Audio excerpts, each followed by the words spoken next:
Good evening. Welcome. Thanks for being here on this extraordinary occasion. I'm Deborah Landau, Director of NYU's Creative Writing Program. We've gathered tonight to celebrate and pay tribute to the magnificent life and work of the great American poet, Galway Kinnell. I'd like to thank the writers, friends, and family members who've made the effort to be here tonight to read a poem and share a memory. I'd like to thank our partners, the Academy of American Poets, Cave Canem, Poets House, the Poetry Society of America, the 92nd Street Y. Warmest gratitude to Bobby Bristol for her vision and support, and special thanks to Laura Sillerman and to Cooper Union for donating this beautiful and historic space. You'll hear a lot tonight about Galway's brilliant work as a poet, and I'd like to take just a moment to note that in addition to his legendary gifts as a writer, Galway was also an exceptionally gifted and generous teacher and mentor, and a visionary co-founder and founding director of the NYU Creative Writing Program. My predecessor, Melissa Hemmerly, noted in a recent email exchange Galway's deep commitment to serving the larger literary community as a poet statesman, as a mentor, and as the guiding spirit of the NYU Writing Program. As a senior poet, he recognized his responsibility to cultivate the creative lives of younger poets. Galway's ideals and vision continue to inform the very fabric of the NYU community, just as his creative spirit and enduring work have shaped the life of each of the organizations represented here tonight. Each of the speakers will say a few words and read a favorite poem, and they're going to read in the order in which they appear on your program. The first speaker is Toy Derricotte. Please welcome her.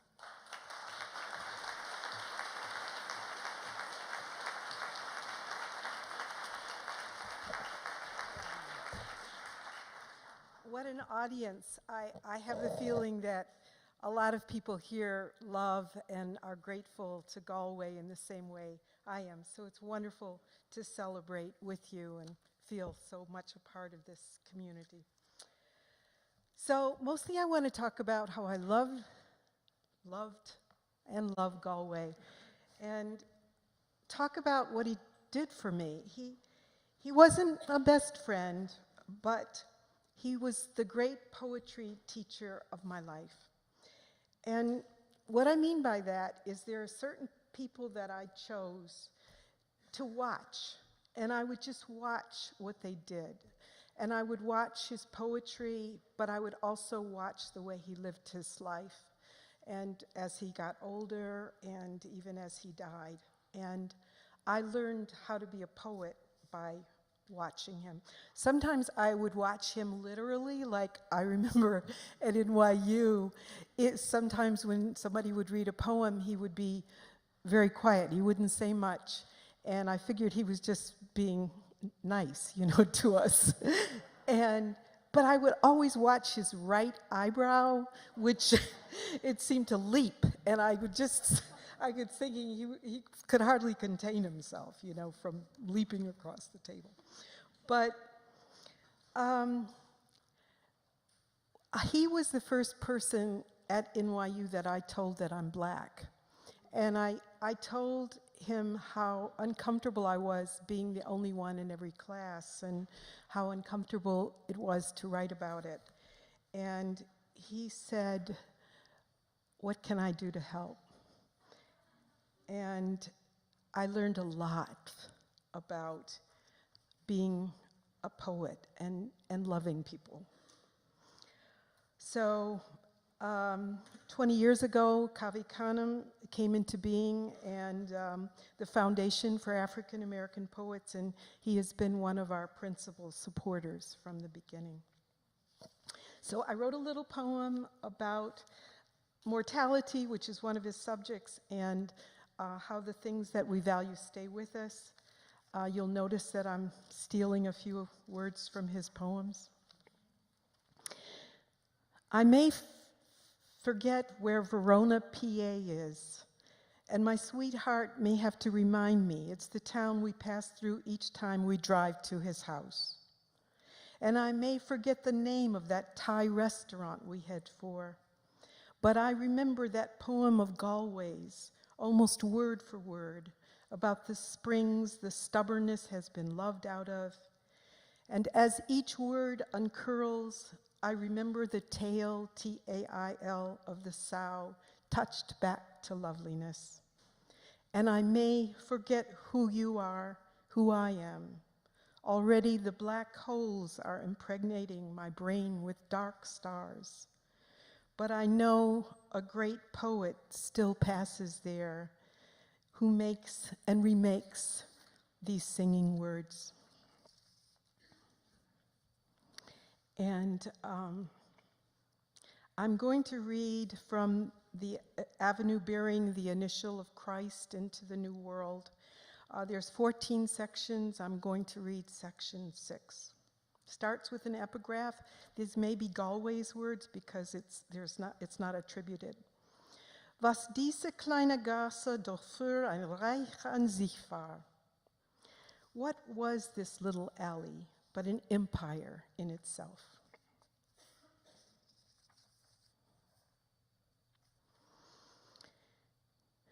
In the pushcart market on Sunday, a crate of lemons discharges light like a battery. Icicle-shaped carrots that through black soil wove away lie like flames in the sun. Onions with their shirt ripped seek sunlight on green skins.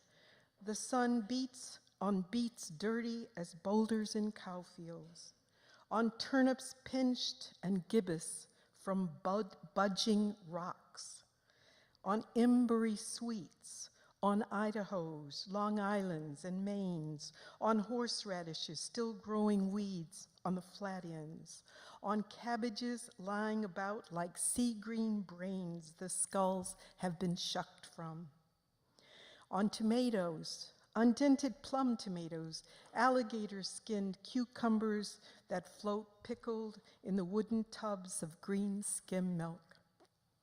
Sky flowers, dirt flowers, under dirt flowers, those that climbed for the sun in their lives and those that wormed away, equally uprooted, maimed, lopped, shucked, and misaimed. In the market in Damascus, a goat came to a stall where 12 goat heads were lined up for sale. It sniffed them one by one. Finally, 13 goats started smiling in their faintly sardonic way. A crone buys a pickle from a crone. It is wrapped in the mirror. At home, she will open the wrapping, stained, and stare and stare and stare at it. And the cucumbers and the melons and the leeks and the onions and the garlic.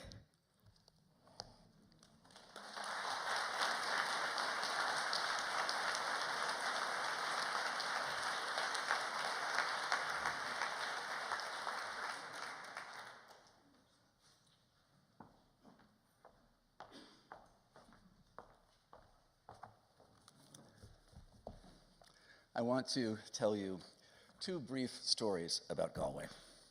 When I was 17 and a freshman at the University of Arizona, I used to go and sit in the shade of an old gnarled olive tree in front of the cottage where the visiting poets would stay. I was far too shy to actually talk to any of them.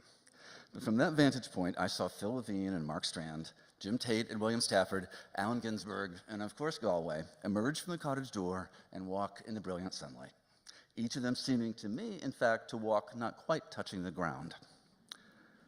Galway's reading, the first of his I'd ever heard, was either just before or shortly after the publication of the Book of Nightmares. He read The Henflower and Under the Maud Moon, which had me floating above myself in the dark air of the auditorium for a while. And what else? I don't know. Something became utterly clear to me that night, though I couldn't have said then what it was. Of any poet I'd heard, of the makers who'd shaped my generation's sense of what poetry could do, here the stakes were the highest. He would name the ways the soul is educated by love, grief, and time. The pilgrim drove his own quest forward and held his poems to an extraordinarily demanding standard. In their making, the poet himself would change, and in hearing those stanzas spoken aloud, so would the listener. Flash forward a good 40 years, and my partner Alexander and I, along with our friends Catherine and Eric, are at Bobby and Galway's farmhouse. It's a late fall afternoon, just beginning to shade toward twilight, and Galway announces it's time for croquet. Wickets are set up on a big rough square of grass beyond which our collective dogs are digging and leaping in quest of voles. The game begins, and we aren't very far into it when Galway makes a somewhat arcane pronouncement about a rule which has just been broken. Something to do with touching 2 wickets with your ball and thus losing a turn. In a short while, there is another such occurrence, a rule violated that none of us knew. And then, in a bit, a third such transgression. At first, I think, probably we all think, that Galway's knowledge of croquet is indeed encyclopedic. And then, as the wind comes up and it's growing colder and darker, so that it's hard to see just where that last tunnel of wickets you're aiming for is, I realize that Galway is, in all likelihood, inventing the rules. And as darkness falls, he announces quite happily that he has won. I can truly say that all of us there are delighted that he has. Now, this second tale is a crucial corollary to the first. Galway's early work, intensely spiritual, urgent, pressurized by the will to see into the nature of things, is magnificent, and it also represents a standard to which no human poet can hold himself. Orpheus, maybe. But for the rest of us, that pressure can become overly limiting, excluding too much of life.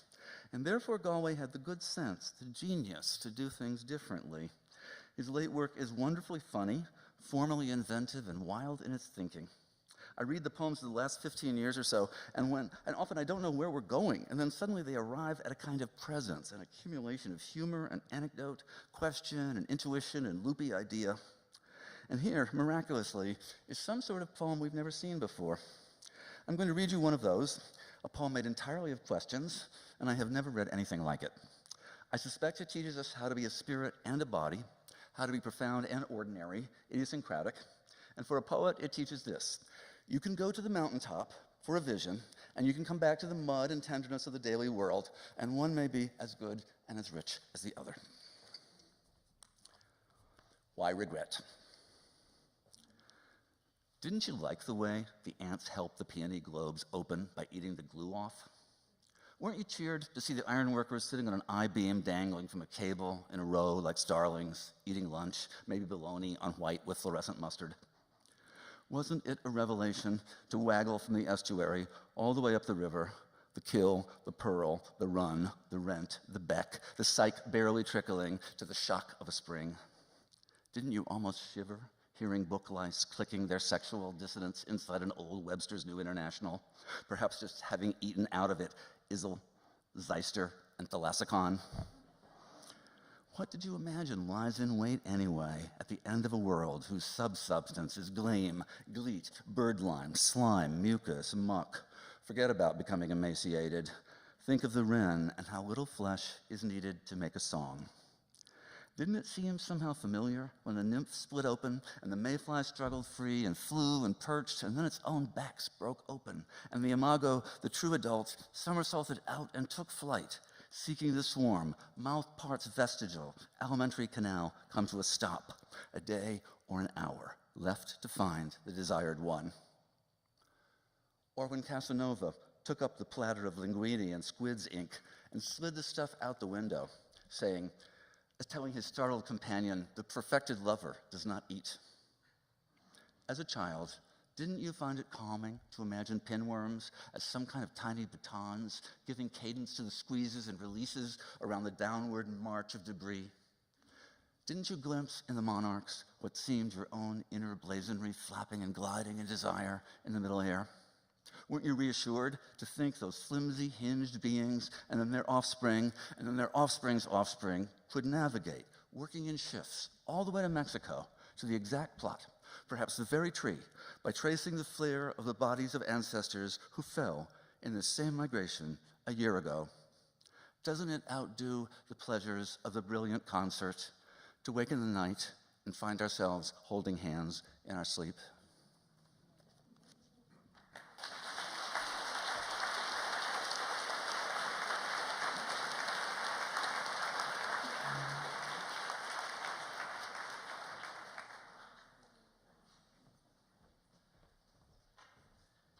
Hello. I teach in the NYU program that Galway Kinnell helped to create. And the day that he died, I told my students that writing is really the worst way to spend a life, unless you can believe that your call will not merely echo, but be answered. A little more than a year ago, someone was on the way to my house to meet after the exchange of a series of increasingly long and intimate letters. She texted that she was 10 minutes away, and I responded, "Have you ever read the poet Galway Kinnell? I recently spent an afternoon with him in Vermont, and I'm thinking about one of his poems now, The Call Across the Valley of Not Knowing." I'd merely meant to plant a seed, but I accidentally struck oil, because as it turned out, Kinnell had been her favorite writer since she was a teenager. She'd read the Book of Nightmares until the pages fell from it. Half a year after that, it was the woman's birthday. I wrote to Galway's wife, Bobby. Bobby is here? Bobby is there. It's so nice to see you. I wrote to Galway's wife, Bobby, sharing the story of that text and all that followed. And I asked if maybe Galway could sign a book to her, or if there might be a piece of paper he'd written on, or some old glasses or other artifact that I might be able to give as a gift. Remarkably, Bobby remembered a fan letter that the woman had sent as a girl and suggested that we give, and it was now a mutual gift, one of Galway's typewriters. "Obviously, he can't use this or any typewriter anymore," she wrote. "He won't even be able to sign a card." Wanting to spare Bobby the trouble of having to pack it up and schlep it to a post office, I found someone on Craigslist who agreed to pick the typewriter up and drive it through the night to me. I got a call just before the messenger left. "My boyfriend and I are ready to go, but, given that we're taking this package across state lines, we kind of have to ask if it's drugs."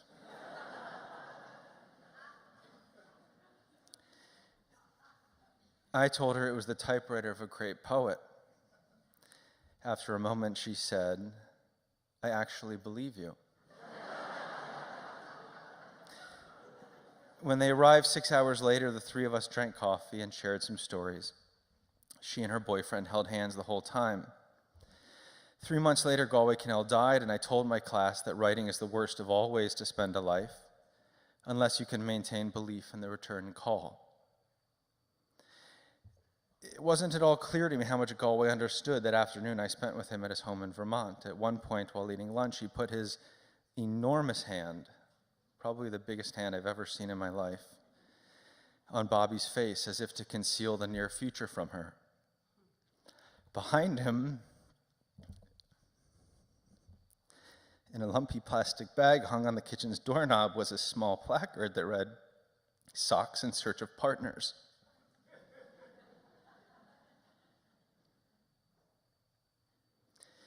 In a short letter that accompanied the package, Bobby wrote, "This typewriter is very old, with white-out streaks on the roller, which is proof of process." And sometimes I think about the white lines of the road that are being pulled beneath the car, bringing the typewriter from Vermont, and that young couple, and how one has to believe it's not an echo you're hearing, because there's no proof of it being a returned call. But Bobby was right. There is proof of process. So I thought I would read the end of that poem, The Call Across the Valley of Not Knowing. It's a rather long poem. I'll just read the end. "We who live out our plain lives, who put our hand into the hand of whatever we love as it vanishes, as we vanish, and stumble toward what will be simply by arriving, a kind of fate, some field, maybe a flaked stone scattered in the starlight, where the flesh swaddles its skeleton a last time before the bones go their way without us. Might we not hear, even then, the bare call from the hillside, a call like ours, needing to be answered, and the damn bare call across the darkness of the valley of not knowing, the only word, tongues shape without intercession, yes, yes. Thank you.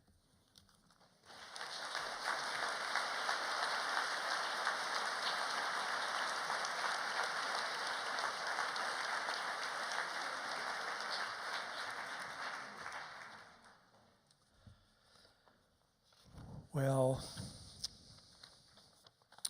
I love Galway, and intend to, whatever the future will love Galway. I met him in 1973. I think it was the first time I was invited to give a poetry reading anywhere, and he was also giving a poetry reading on the same occasion. And to make a point, at some point in the Q&A, I recited one of his poems from memory, and he's kind of liked me ever since. I was thinking about what to read, and I was thinking about the two great poet loves of Galway's life, or two of the 4 or 5, were Whitman for what's in Galway's poetry that is an absolute desire to live a physical life in the body and to look at the world in its beauty and ugliness and see it and honor it. And the other is the Rilkean side of his work, which was to somehow he thought the imagination had to wrestle a blessing from mortality. And he worked those two things out, I think, and first in the Avenue, bearing the initial of Christ in the New World for the Whitman side, and then in the Book of Nightmares for the Rilkean side of his work. And the passion with which he went about the act of poetry was a model to me almost every day of my life after that time of first meeting him. And I just want to say, when you go home, look at the Book of Nightmares again. Look at that extraordinary work that he did. I wanted to do poems about the small things that he does. He's really great at looking at animals. And a lot of people wrote poems about what animals were feeling, and Galway wrote great poems. I think maybe some of the great nature poems of our time in English about not knowing what animals are thinking. And so I'm going to read two. So I want to read one poem about his passionate relation to creature life, and one poem about his passionate relation to our kind of life, which is to say language life. So the gray heron, Galway Kinnell. It held its head still, while its body and green legs wobbled in wide arcs from side to side.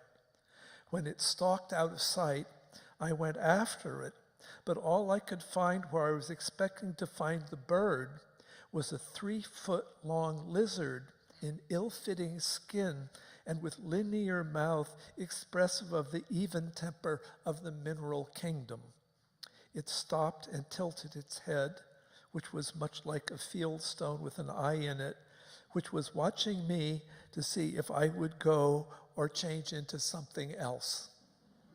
It's just an amazing leap into what, who knows what the hell lizards think about cause and effect. He understood that cause and effect was really a kind of tangential operation of our way of seeing the world. And blackberry eating is a poem in which he celebrates that. So the other thing about Galway is the humor in his poetry, the affection and humor in it, and the sense of that poetry and love are at the center of life. Blackberry eating. I have to go out. I love to go out in late September among the fat, overripe, icy blackberries, to eat blackberries for breakfast. The stalks very prickly, a penalty they earn for knowing the black art of blackberry making. And as I stand among them, lifting the stalks to my mouth, the ripest berries fall almost unbidden to my tongue, as words sometimes do. Certain peculiar words like strengths and squinched, many-lettered one-syllable lumps, which I squeeze, Squinch open and splurge well in the silent, startled, icy blackberry language of blackberry eating in late September. Thank you very much.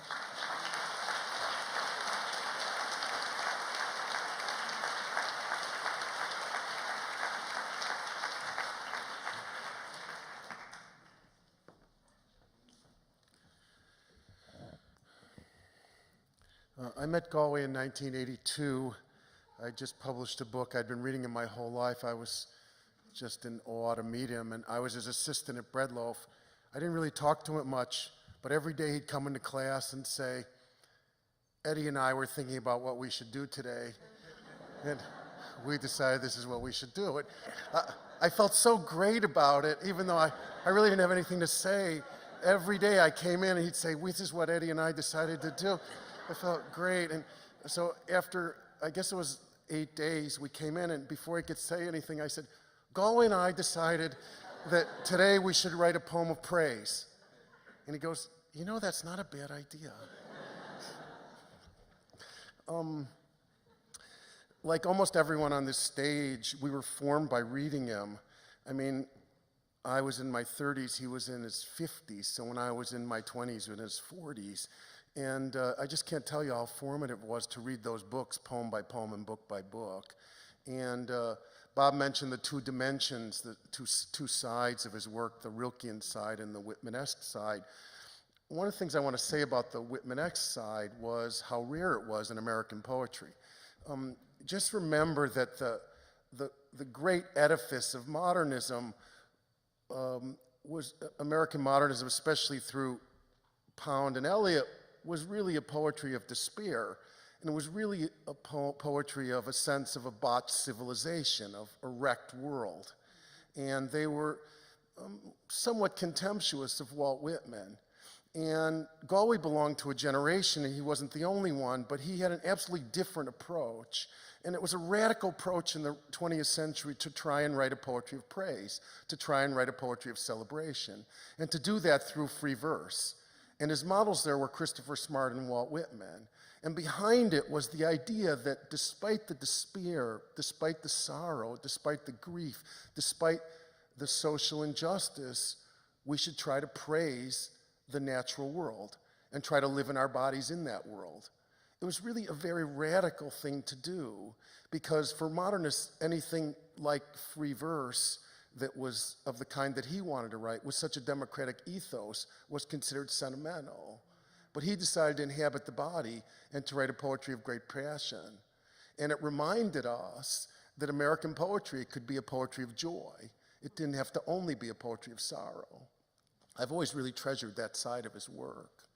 And I want to read you a great poem of sacramentalization, and it's called St. Francis and the Sow, which clarified for me the secular religious nature of his work.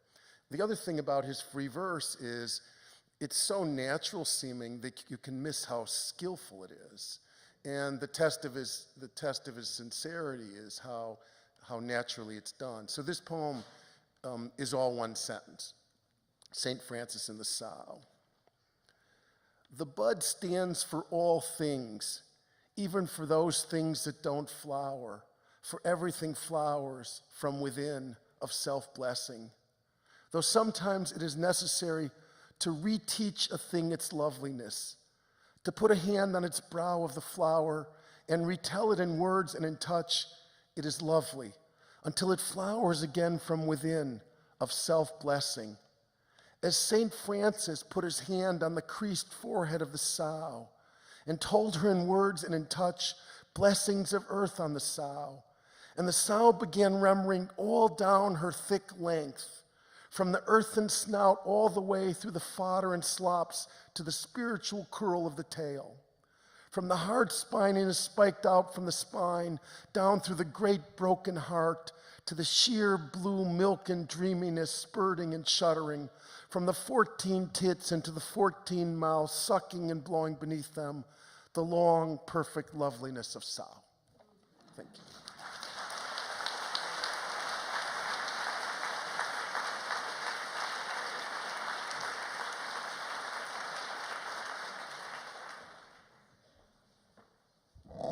Hi, everybody. If St. Francis had been sexy, he would have been Galway Kinnell.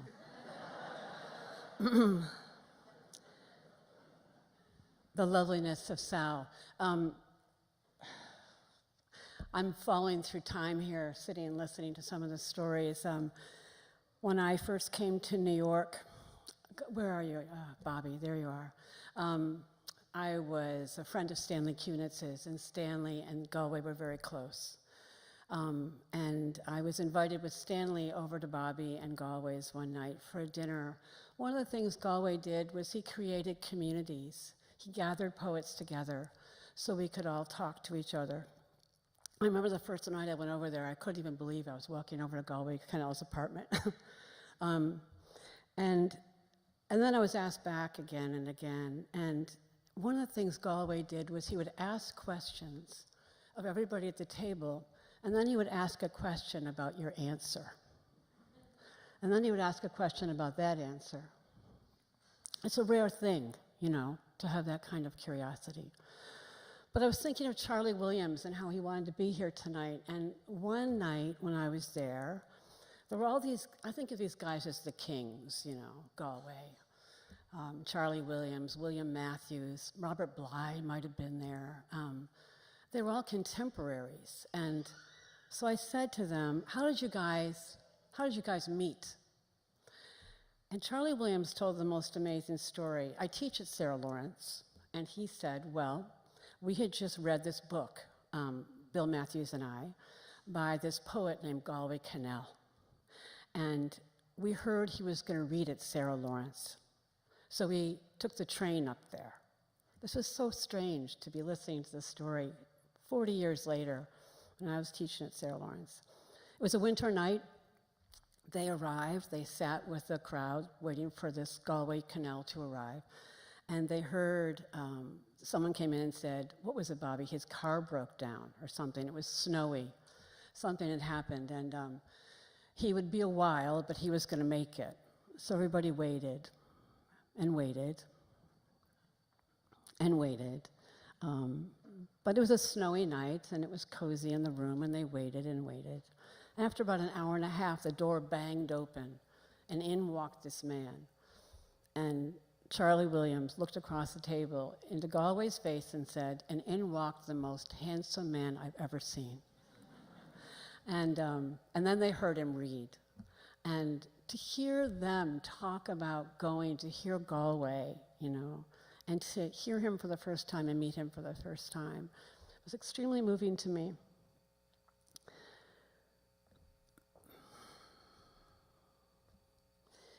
NYU has that flavor as well. I joke around and say it's the lovey-dovey program, but it really is. What Sharon and Galway have made is they've made a writing program that is not competitive but rigorous, a program that's truly loving, generous, supportive, unlike any other program I've ever been a part of. I'm going to say a poem that many of us, I'm sure, say to ourselves often. I probably say it to myself several times a week. It's the poem on one of the cards you might have gotten coming in. It's called Prayer. Whatever happens, whatever what is what I want. Only that, but that. Whatever happens, whatever what is what I want. Only that, but that.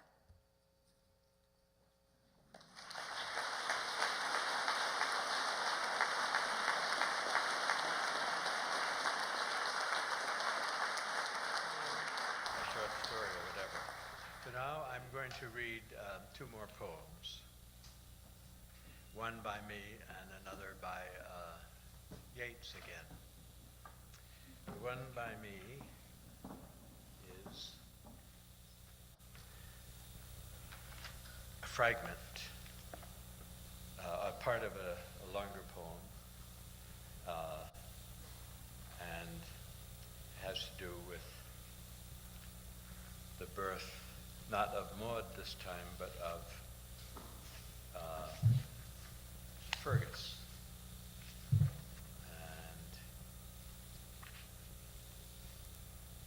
it goes like this.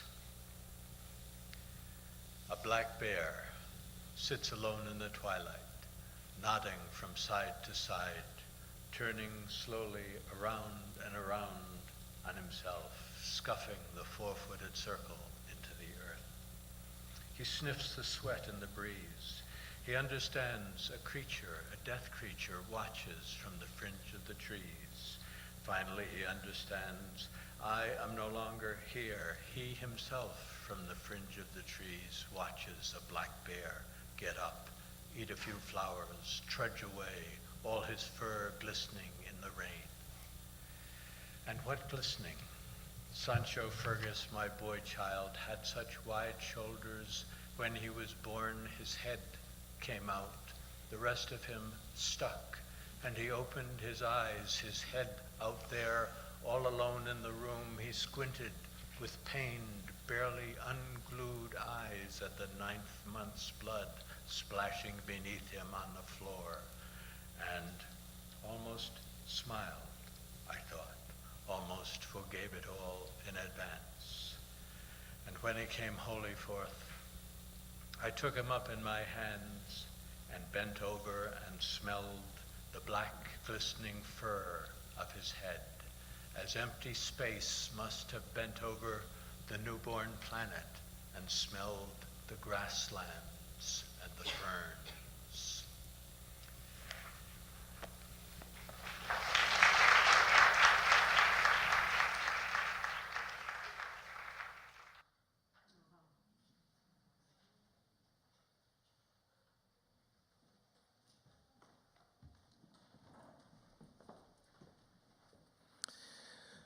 Hi, I'm Major Jackson.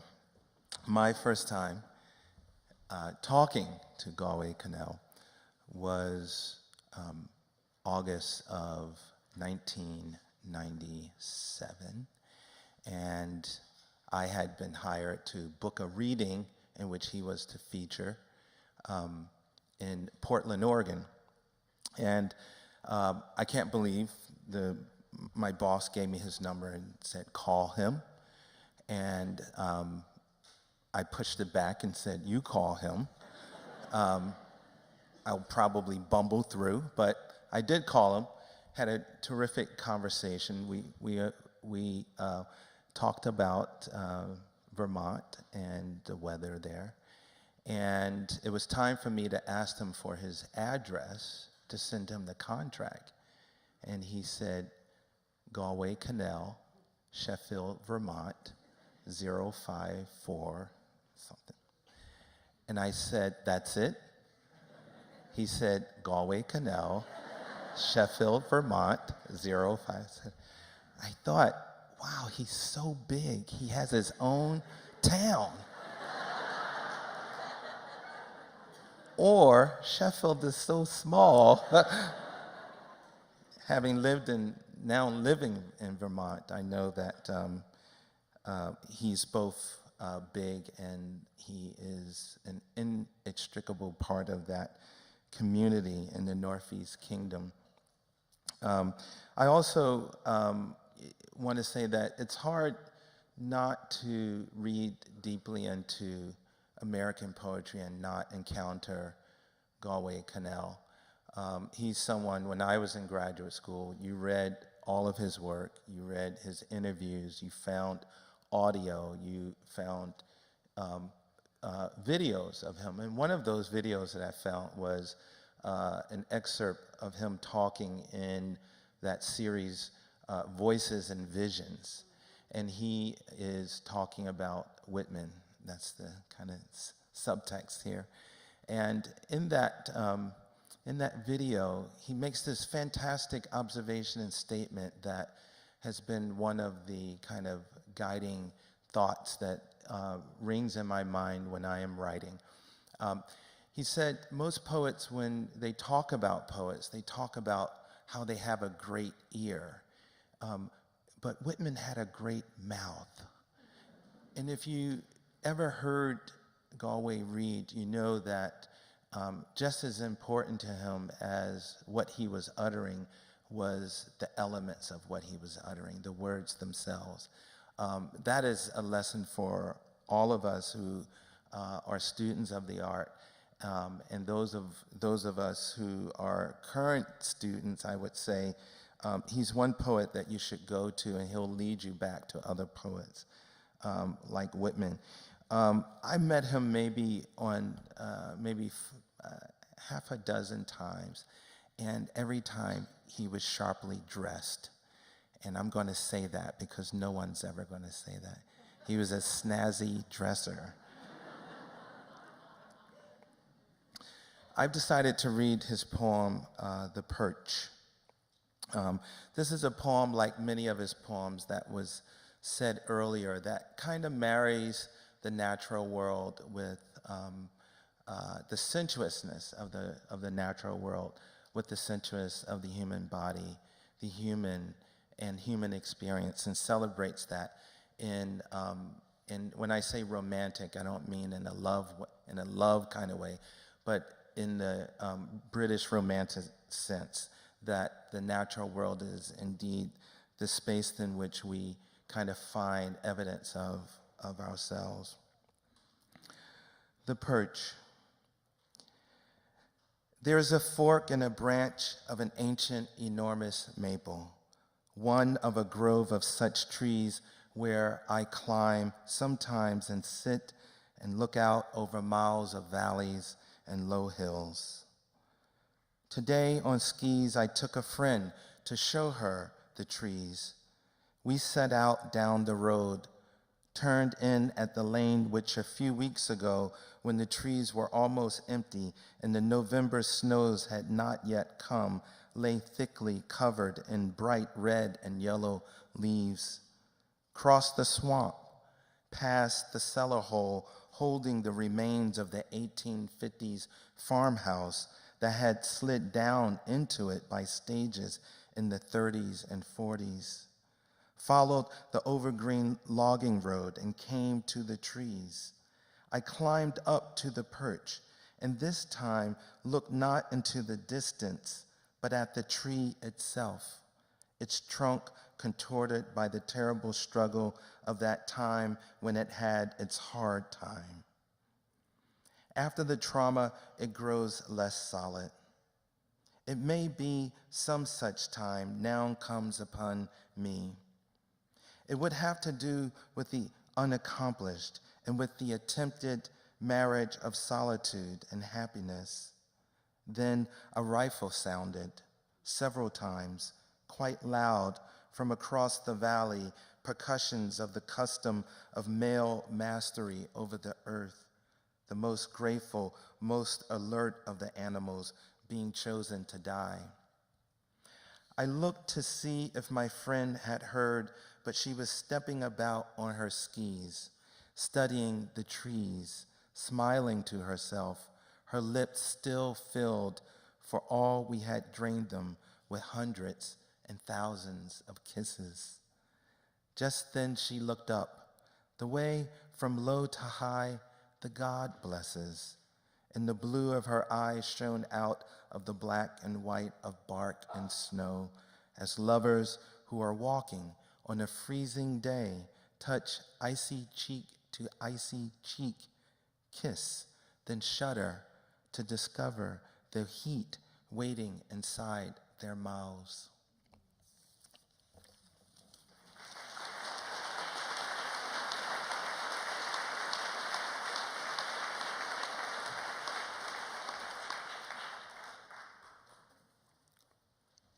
I have a photograph of Galway with his arm around Everett's night on my desk.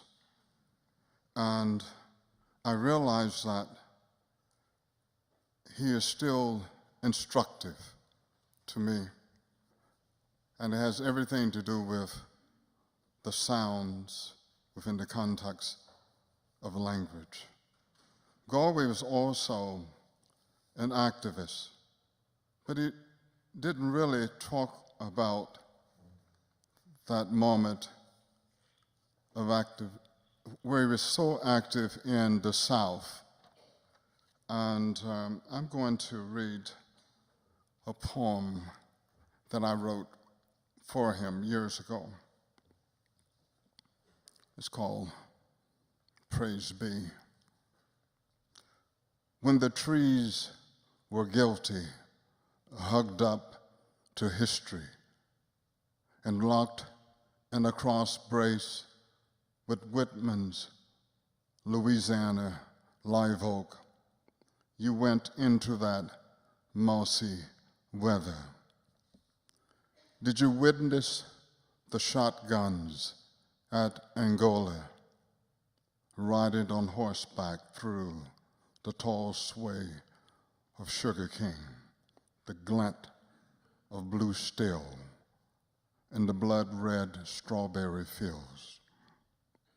Silence was backed up in the cypress, but you could hear the birds of woe singing praise where the almost broken through sorrow rose from the deep woods and walked out into moonshine as the brave ones.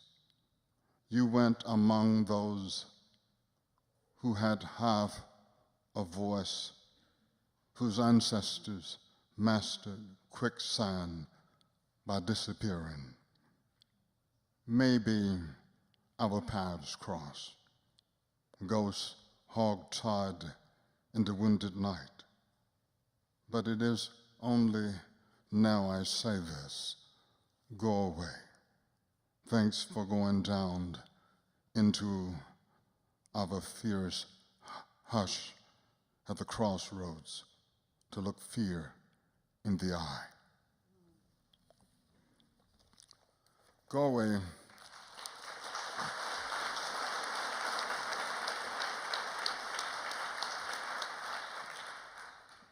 was very brave. He was brave in the subjects that he had to write through, and also the borders he crossed.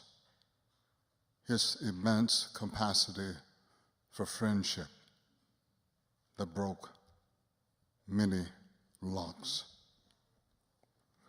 The poem I'm going to read of his is entitled "The Man Splitting Wood in the Daybreak." The man splitting wood in the daybreak looked strong, as though if one weakened, one could turn to him and he would help. Gus Newland was strong. When he split wood, he struck hard, flashing the bright steel through air of daybreak so fast rock maple leapt apart. As they fake marriages will in countries about to institute divorce. And even willow, which, though stacked to dry a full year on separating, actually weeps totem wood, therefore, to the married until death, sniffled as Sandra, but Gus is dead. We could turn to our fathers, but they protect us only through the harsh grace of the numerous cut into their headstones, or to our mothers whose love so devastated can't, even in spring, break through the hard earth. Our spouses weaken at the same rate we do. We have to hold our children up to lean on them. Everyone who could help goes or hasn't arrived? What about the man splitting wood in the daybreak who looked strong? That was years ago. I myself was that man splitting wood in the daybreak.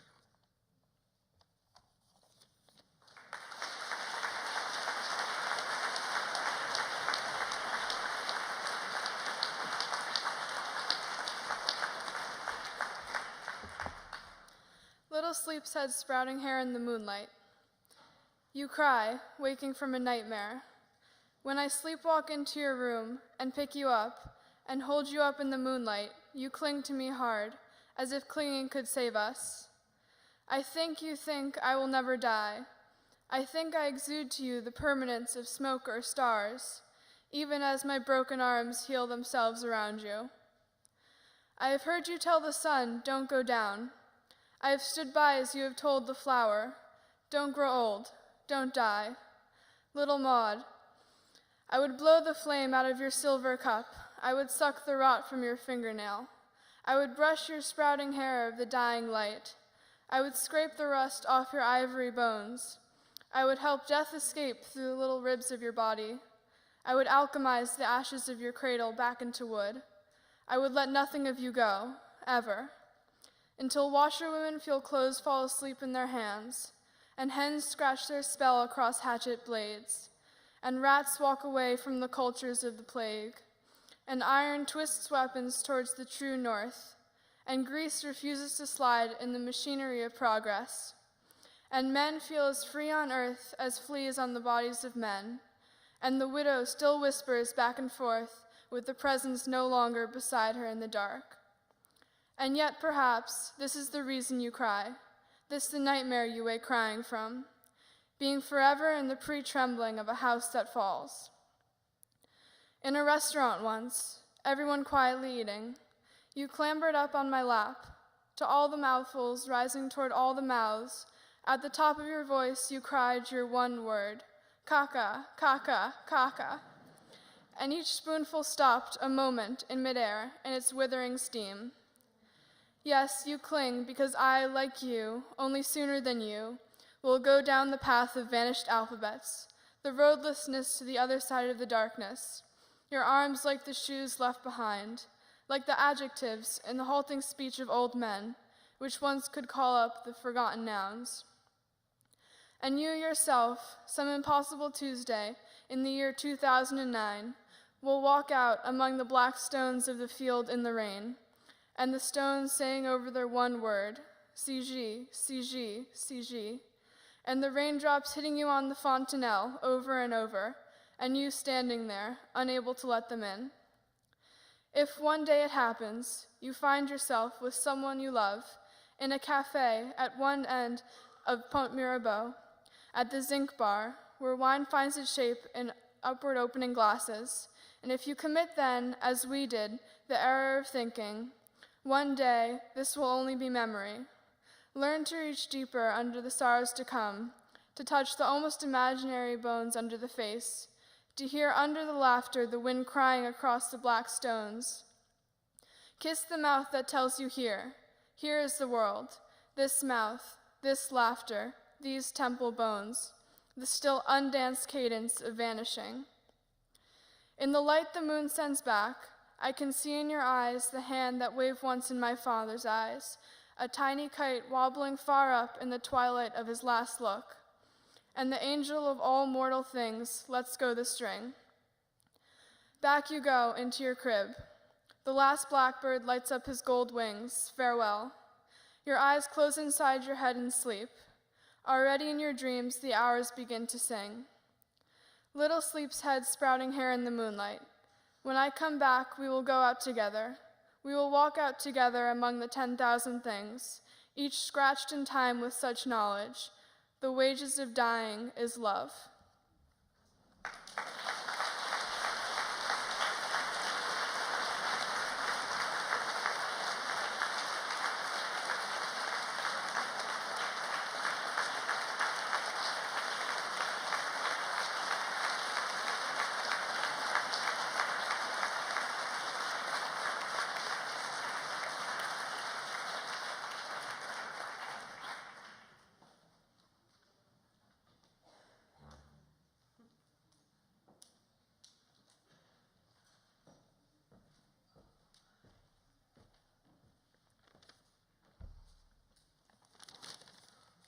how blessed have we been? How blessed do we continue to be?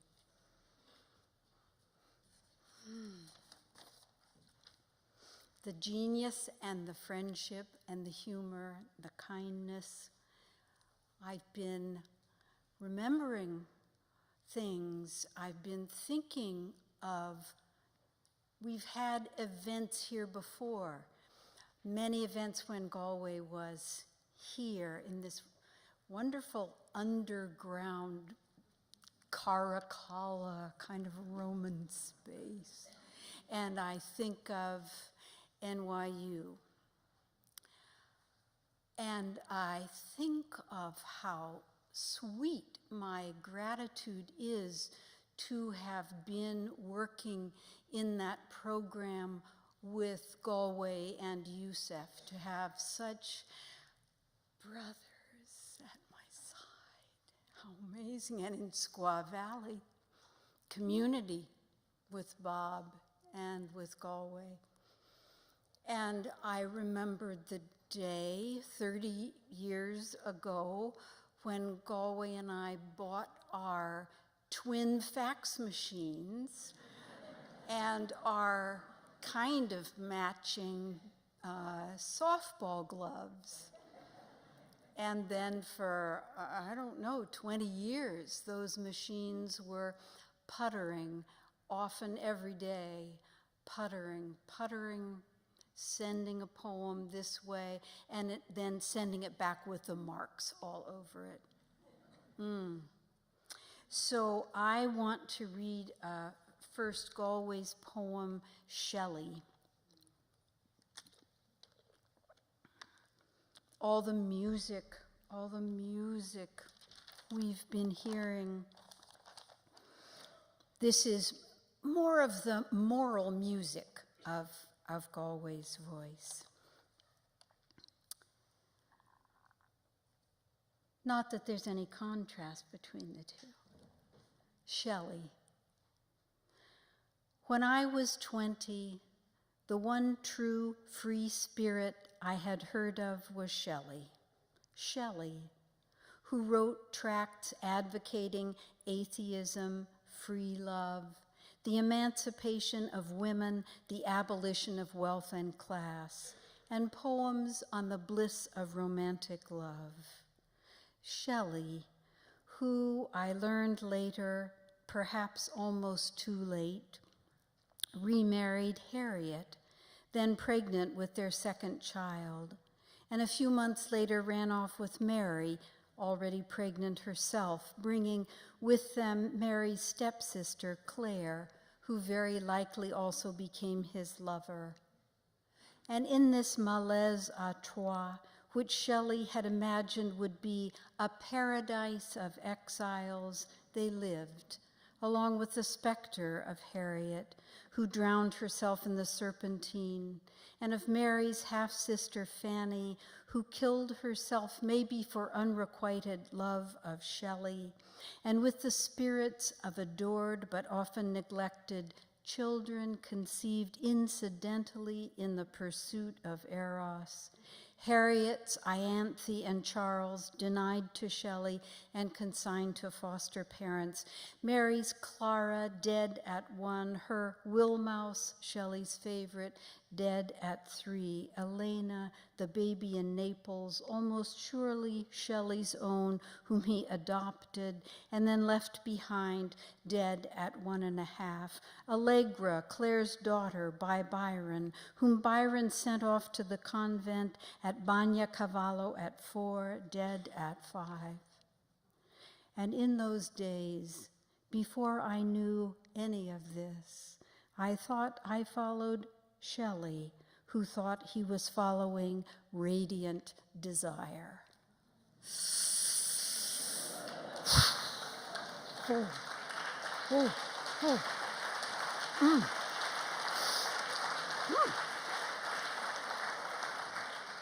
And there's some way I realize that this should be, and whatever, read in Washington, should have been read in Washington during all those years, that in When we're talking about morality of people, morality of nations, morality of grown-ups, taking care of children, what a teacher, what a companion, what an inspiration. Now, some of you may have heard me tell this story before about walking beside a river and seeing bob up to me on the water a bottle.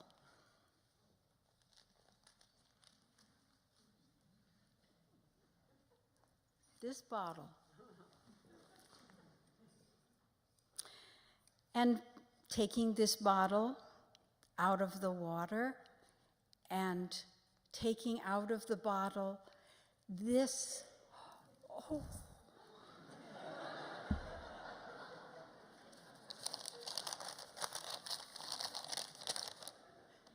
message to Galway Kinnell. Message to Galway Kinnell. Tonight, all over the world, by singing light, you are being read. In a bazaar at Fez, someone is reading What a Kingdom It Was. And a rookie in his bat bag on the road with the socks carries 2 flower herding on Mount Monadnocks. Near Hibiscus, on his royal lava crags, a Kamehamehan holds his body rags to his breast, and on the sea somewheres, a sailor weeps into her book of nightmares. And inked and dog-eared in Peru is a kissed copy of the avenue bearing the initial of Christ into the New World. And packed when the scrolls of the tents are furled, and carried on their tongues by Sephards and Kurds are mortal acts, mortal words. And up in the sky, an idolatclast astronaut is reading the past and missing the earth. Dear Grindle Stone, one misses when one has lived a long time alone. And in some pavilion of hardy silk, a Gaul in bonne foi is reading Rilke. All your readers in the universe who have for your work no imperfect thirst, your readers, if I may be so bold as to say, on our hearts strong is your hold. On the tree of time below you and above you, they asked me to tell you tonight that they love you. With this, we all lift a glass as well. And not so formal as Galway Kinnell. We thank you from our hearts, where you live always, to each of us our own one Galway.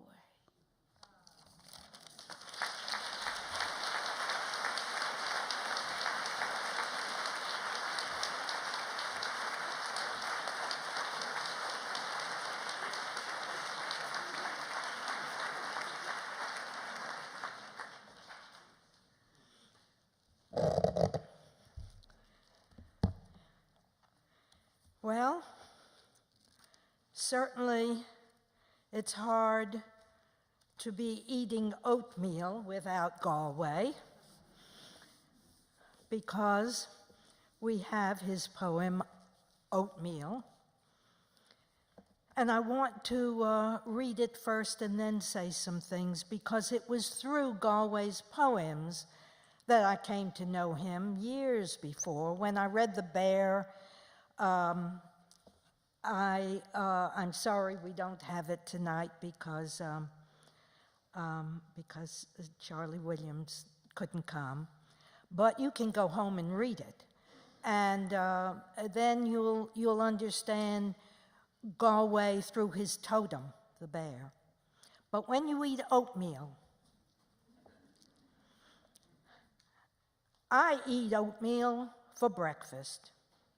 I make it on the hot plate and put skimmed milk on it. I eat it alone. I am aware it is not good to eat oatmeal alone. Its consistency is such that it is better for your mental health if somebody eats it with you. That is why I often think up an imaginary companion to have breakfast with. Possibly it is even worse to eat oatmeal with an imaginary companion. Nevertheless, yesterday I ate my oatmeal, porridge as he called it, with John Keats. Keats said I was absolutely right to invite him. Due to its glutinous texture, gluey, absolutely lumpishness, hint of slime, and unusual willingness to disintegrate, oatmeal should not be eaten alone.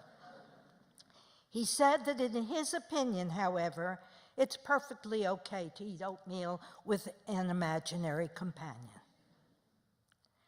And that he himself had enjoyed memorable porridges with Edmund Spenser and John Milton. Even if eating oatmeal with an imaginary companion is not as wholesome as Keats claims, still you can learn something from it. Yesterday morning, for instance, Keats told me about writing the Ode to a Nightingale. He had a heck of a time finishing it. Those were his words. I had a heck of a time, he said, more or less speaking through his porridge. He wrote it quickly on scrips of paper, which he then stuck in his pocket. But when he got home, he couldn't figure out the order of the stanzas. And he and a friend spread the papers on a table. They made some sense of them, but he isn't sure to this day if they got it right. An entire stanza may have slipped into the lining of his jacket through a hole in the pocket. He still wonders about the occasional sense of drift between stanzas and the way here and there a line will go into the configuration of a Muslim at prayer, then raise itself up and peer about, then lay itself down slightly off the mark, causing the poem to move forward with a reckless, shining wobble. He said someone told him later in life Wordsworth heard about the scraps of paper on the table and tried shuffling some stanzas of his own, but it only made matters worse. I would not have known about any of this but for my reluctance to eat oatmeal alone. When breakfast was over, John recited To Autumn. He recited it slowly, with much feeling, and he articulated the words lovingly, and his odd accent sounded sweet. He didn't offer the story of writing to autumn. I doubt if there is much of one, but he did say the sight of a just harvested oat field got him started on it.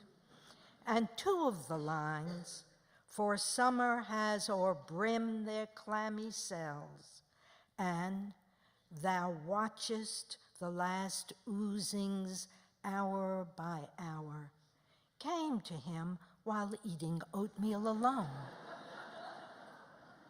I can see him drawing a spoon through the stuff, gazing into the glimmering furrows, murmuring, maybe there is no sublime, only the shining of the amnion's tatters.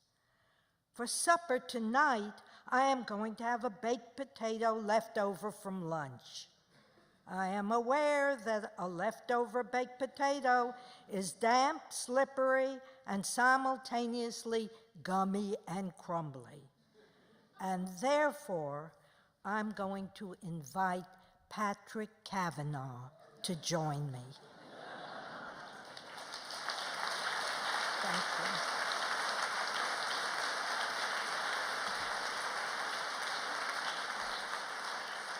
Now, I must tell you that the poem has a lot to do with the way Galway taught his writing classes. I was a student among the first students in the 1980s when he started the program at NYU. And first class, he said, now we've worked together. What you must do is go down the street to Eddie's. It's on this block, gave us directions, it's on this block.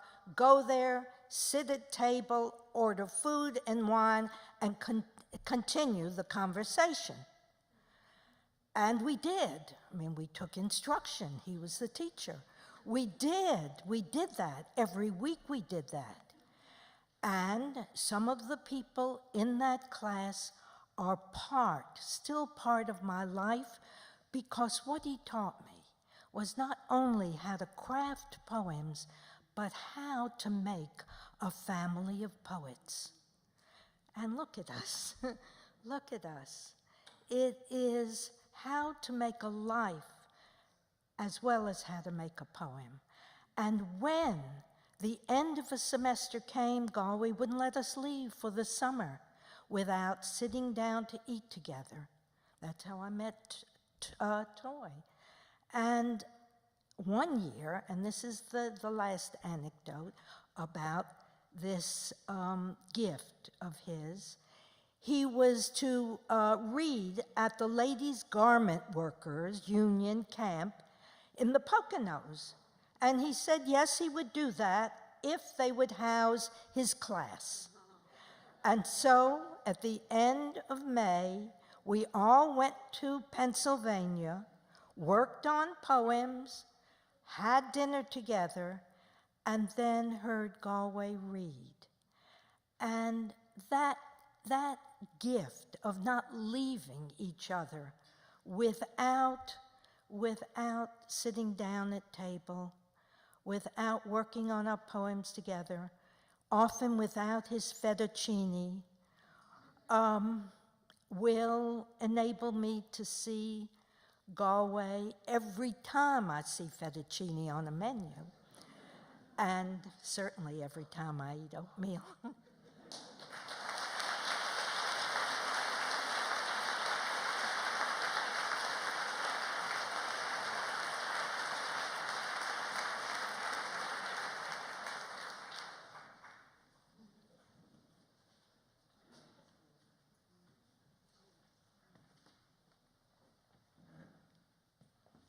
I guess I'm the last, but not the least. Please speak directly into Mick, it says here.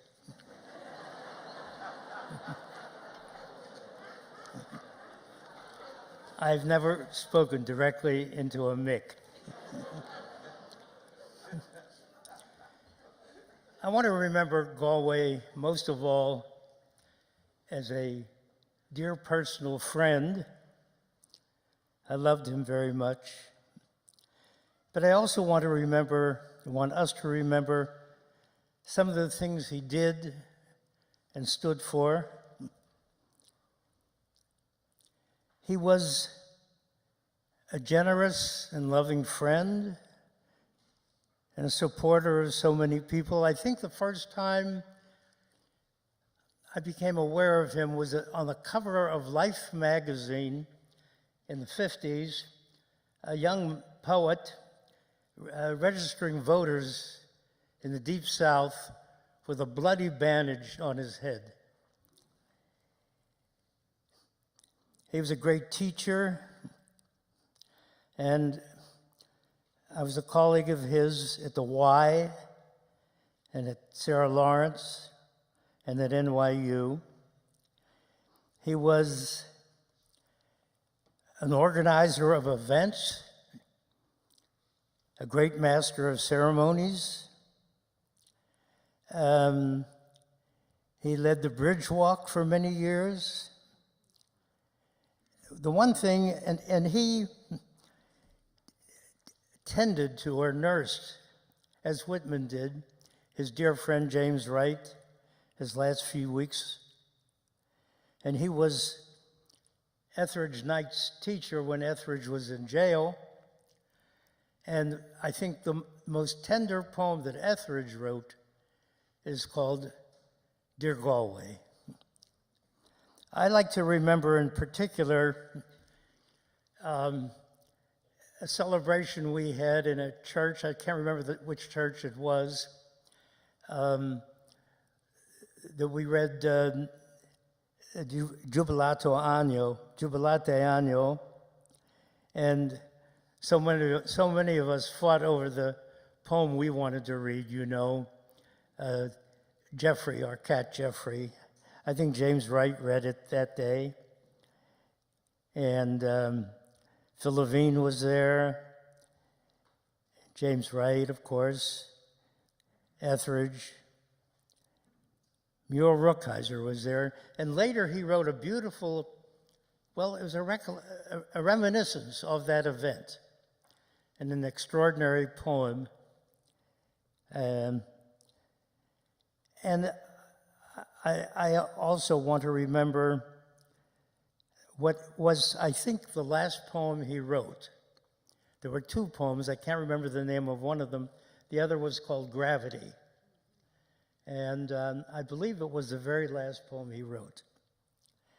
I've chosen to read from The Avenue Bearing the Initial of Christ into the New World, the last section, which of course is, you can hear the voice of Walt Whitman, of course, always, but in particular in this section, you can hear the voice of Hart Crane. This ends that poem, and this ends, I guess, this event. Behind the power station on 14th, the held breath of light, as God is a held breath, withheld, spreads the East River, into which fishes leak. The browns sink or dissolve, the white float out in shoals and armadas. Even the gulls pass them by, pale, bloated socks of river water and rotted seed that swirl on the tide, punch back to the Hellgate Narrows, and on the ebb steam seaward, seeding the sea. On the avenue through the air tinted crimson, by neon over the bars, the rain is falling. You stood once on Houston among panhandlers and winos who weave the eastern ranges, learning to be free, to not care, to be knocked flat, and to get up clear-headed, spitting the curses out. Now be nice, the proprietor threatens. Be nice, he cajoles. Fuck you, the bum shouts, as he is hoisted again. God fuck your mother. In the empty doorway, hunched on the empty crate, the crone gives no sign. That night, a wildcat cab whined crosstown on 7th. You knew even the traffic lights were made by God. The red splashes growing dimmer the farther away you looked, and away up at 14th, a few green stars, and without sequence, and nearly all at once, the red lights blinked into green. And just before there was one complete avenue of green, the little green stars in the distance blinked. It is night and raining. You look down toward Houston in the rain, the living streets where instants of transcendence drift in oceans of loathing and fear, like lantern fishes or phosphorus flashings in the sea, or the feverish light skin is said to give off when the swimmer drowns at night. From the blind gut pit to the East River of fishes, the avenue cobbles a swath through the discolored air, a roadway of refuse from the teeming shores and ghettos in the Caribbean paradise into the new ghetto and new paradise. This God-forsaken avenue bearing the initial of Christ through the haste and carelessness of the ages. The sea standing in heaps, which keeps on collapsing, where the drowned suffer a sea change and remain the common poor, since Providence, for the realization of some unknown purpose, has seen fit to leave this dangerous people on the face of the earth and did not destroy it. Listen, the swish of the blood, the sirens down the blood paths of the night, bone tapping on the bone, nerve nets singing under the breath of sleep. We scattered over the lonely seaways, over the lonely deserts did we run. In dark lanes and alleys, we did hide ourselves. The heart beats without windows in its night. The lungs put out the light of the world as they heave and collapse. The brain turns and rattles in its own black axle grease. In the nighttime of the blood, they are laughing and saying, "Our little lane, what a kingdom it was. Oy vey, oy vey."